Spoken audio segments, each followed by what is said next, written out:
You are watching WPTV.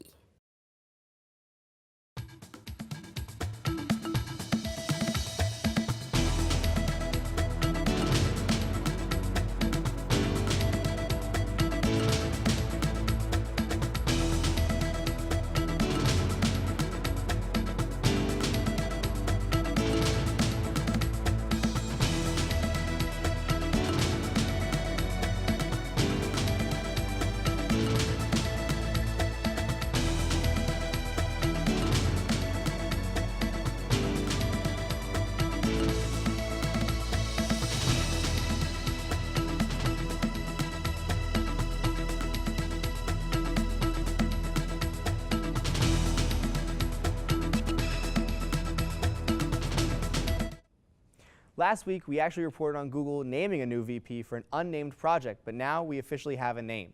Google Stadia is not so much a console as it is an attempt at a revolution in the video game world with video game streaming. Are the days of video game ownership limited? With me today to discuss this is Schaefer, Matt, and Michele. So guys, we had the announcement. We had this giant press conference for this new type of gaming software. Michele, coming as our gaming expert and longtime member of the cast, what do you think of an idea where gaming will no longer be a physical owned apparatus? I mean, it kind of already exists, especially like with PC gaming. Like, I genuinely don't know if they even make physical copies anymore, so I don't think it's really that far-fetched of a concept for digital games. The Stadia in general is just far-fetched, but whatever. I mean, so one of the things that it scares me the most about this technology is what happens if I want to play a game offline, or I want to play a game where the power's out, right? All of a sudden I don't have internet anymore. Schaefer, would you buy something that literally under certain conditions you just can't access anymore? Probably not. I mean, my dilemma with, even like when Xbox announced like they were going digital, I didn't like the idea because I love having a physical copy of a game. I like being able to know that I own it, and I don't know. It's just I don't like not having the ability to play offline, and I don't like where there's too much reliance on a company.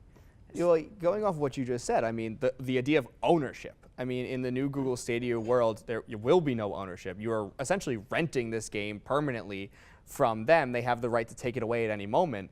Matt, what do you think about that? Like that you're paying rights to play a game that you've already bought. Yeah, well, I mean, it's just like Netflix.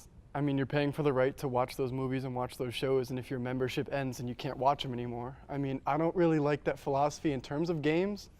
I mean, I'm not against downloading games, you know, like going completely digital. That's not something that I'm against. But the fact that you can only stream the game, I mean, like you said, when the power goes out, you better pull out your Game Boy. Like, I don't know. Here comes the DS. I don't like the idea of having someone else have the control over what I can and can't play depending on how they're feeling that day. And you had mentioned before your problem with the Stadia itself. Now, one of the things that I had seen was that they're talking this big game about how any screen can now be a video game console to you. I mean, I don't want to brag about my phone, but I love it. But I don't think my phone can ever, like this, I don't think my phone can ever play Assassin's Creed Odyssey. So, Michele, what do you have to say about their lofty goals in developing something like this? It is such bullshit, for lack of better words. Like, they say that it's going to be 60 frames per second, and you're going to be able to play it in 4K, except if you don't have a 4K monitor, it's not going to be able to play in 4K. Also, like, with just PC gaming in general, like, they say that, like, the graphics are going to be great, but that the Stadia isn't the thing that makes the graphics makes great. the graphics. It's your GPU and other shit. So, and I just think it's one of those things that it's, you know, they're promising a big game because they're trying to brand themselves as this console killer, that they're going to change the way that everyone plays games. And we had a few companies come out, like Sony and Nintendo, say they weren't going to play ball with that thing. Schaefer, would you be even interested in getting a Stadia if you knew on the back end you have to buy maybe a PS4 to play some Sony games and a Nintendo Switch to play some Mario games at the same time? No, not even close. Like the idea that you're required, like I said before, to go to a company is stupid, and they're selling a lie essentially. It's like, oh, we have this great idea, and oh yeah, you got to do this, and you got to do this, you got to buy this in order to play this. It's ridiculous. I don't think it's a good idea. And Yeah, it's like talking about this gaming revolution. It's like their big tagline was gaming for everyone, except for those who can't afford an $80 controller and all the laptop accessories it takes to play it, and then all of the games, and then the membership monthly, and then it's like, if I have $300 I got for my birthday, I can buy an Xbox right now, and then at least play something. I could play Apex Legends online, or I could play, you know, maybe a free downloadable game they had that month, right? But with the Google, I have to at least have $15 every month. Matt, what do you think about like this gaming for everyone revolution that still costs an extraordinary amount of money? Well, I mean, to play online on an Xbox or a PlayStation, you still have to pay for online. So, I mean, the continuing to pay for your games is still something that we do. This is just more a push towards all online.